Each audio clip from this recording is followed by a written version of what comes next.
The sun lit the sea town, not as a whole, from topmost down-reproving zinc-roofed chapel to empty but for rats and whispers grey warehouse on the harbour, but in separate, bright pieces. There the quay shouldering out, nobody on it now but the gulls and the capstans like small men in tubular trousers. Here the roof of the police station, black as a helmet, dry as a summons, sober as Sunday. There the splashed church, with a cloud in the shape of a bell poised above it, ready to drift and ring. Here the chimneys of the pink-washed pub, the pub that was waiting for Saturday night as an over-jolly girl waits for sailors. The town was not yet awake. The milkman lay still lost in the clangor and music of his Welsh-spoken dreams, the wish-fulfilled tenor voices more powerful than Caruso's, sweeter than Ben Davies, thrilling past Cloth Hall and Manchester House up to the frosty hills. The town was not yet awake. Babies in upper bedrooms of salt-white houses dangling over water, or of bow-windowed villas squatting prim in neatly treed but unsteady hill streets, worried the light with their half-in-sleep cries. Miscellaneous retired sea captains emerged for a second from deeper waves and never tossed their boats, then drowned again, going down, down into a perhaps Mediterranean blue cavern of sleep, rocked to the sea beat of their ears. Landladies, shawled and bloused and aproned with sleep in the curtained bombazine black of their once spare rooms, remembered their loves, their bills, their visitors, dead, decamped or buried in English deserts, until the trumpet of next expensive August roused them again to the world of holiday rain, dismal cliff and sand seen through the weeping windows of front parlours, tasselled tablecloths, stuffed pheasants, ferns in pots, fading photographs of the bearded and censorious dead, autograph albums with a lock of limp and colourless beribboned hair lolling out between the thick black boards. The town was not yet awake. Birds sang in eaves, bushes, trees, on telegraph wires, rails, fences, spars, and wet masts, not for love or joy, but to keep other birds away. The landlords in feathers disputed the right of even the dying light to descend and perch. The town was not yet awake. And I walked through the streets like a stranger come out of the sea, shrugging off weed and wave and darkness with each step, or like an inquisitive shadow determined to miss nothing. Not the preliminary tremor in the throat of the dawn saying cock, or the first whirring nudge of an arranged time in the belly of the alarm clock, on the trinketed chest of drawers under the knitted text and the done-by-hand watercolours of Porthcawl or Trinidad.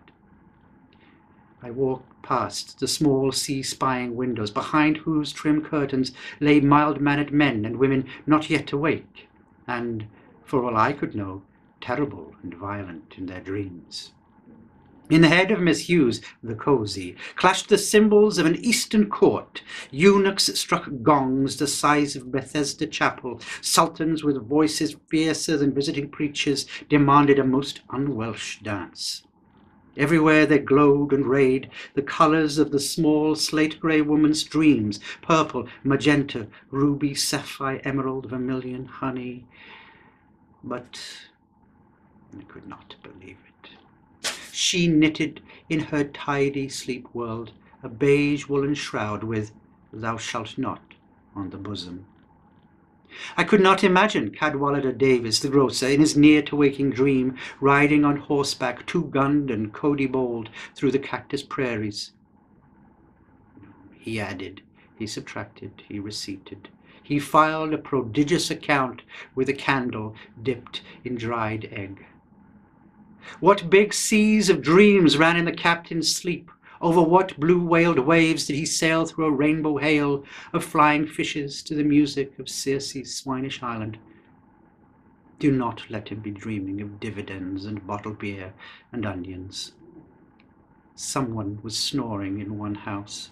I counted 10 savage and indignant grunts and groans, like those of a pig in a muddle and mudless farm, which ended with a window rattler, a wash basin shaker, a trembler of tooth glasses, a waker of dormice. It thundered with me to the chapel railings, then brassily vanished.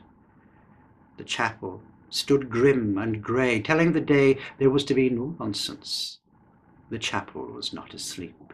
It never cat-napped, nor nodded, nor closed its long cold eye.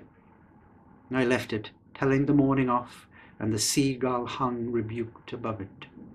And climbing down again and up out of the town, I heard the cocks crow from hidden farmyards, from old roosts above waves, where fabulous seabirds might sit and cry, "Neptune!"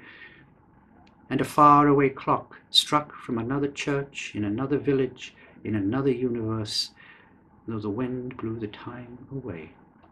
And I walked in the timeless morning past a row of white cottages, almost expecting that an ancient man with a great beard and an hourglass and a scythe under his right dressed arm might lean from the window and ask me the time. I would have told him, "Arise, old counter of the heartbeats of albatrosses, and wake the cavernous sleepers of the town to a dazzling new morning." I would have told him, "You unbelievable father of Eva and Di Adam, come out, old chicken, and stir up the winter morning with your spoon of a scythe." I would have told him, and I would have scampered like a scalded ghost over the cliffs and down to the bilingual sea.